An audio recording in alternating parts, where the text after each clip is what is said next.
নমস্কার, কেমন আছেন আপনারা?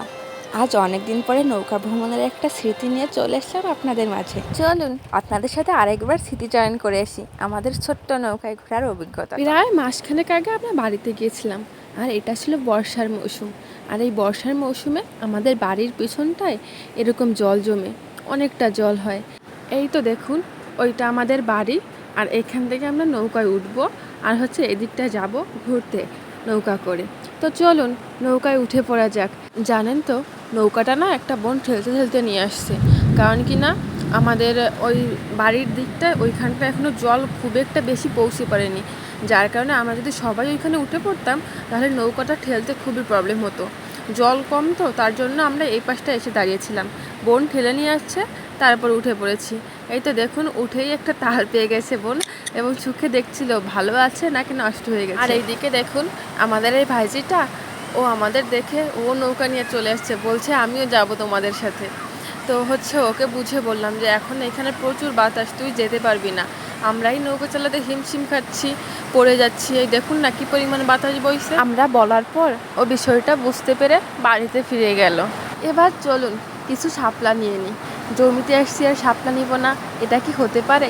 শাপলা তুলতে তুলতে জমির পাশ দিয়ে দেখলাম অনেকগুলো কচু গাছ হয়েছে। তো বোনকে বললাম আগে ওইখানটায় চল, দেখি কচু ফুল আছে কিনা। তো কথা মতো সেই কচু ফুল তুলতে চলে গেলাম।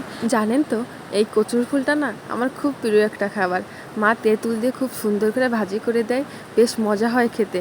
এই দেখুন না, আবার বৃষ্টি চলে এসেছে। সাথে করে একটা পলি নিয়ে এসেছিলাম ফোনটার সেফটির জন্য। এখনকার আবহাওয়াটা এমন, হঠাৎ বৃষ্টি আবার হঠাৎ রোদ। তো এইখানে না আমাদের সাথে ছোট্ট একটা অ্যাক্সিডেন্ট হয়ে গেছিলো, বাট কিছু হয়নি।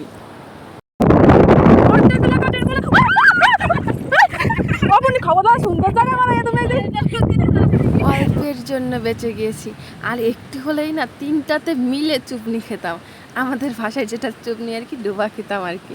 তো এই তো ওইখান থেকে এসে এবার চলে এসেছি আমরা পাড়তে। এটা হচ্ছে আমাদের জেঠুদের আট বলি আমরা, ভিটা আর কি। তো এইখানটা এসে আবার সেই এক সমস্যার সম্মুখীন হলাম।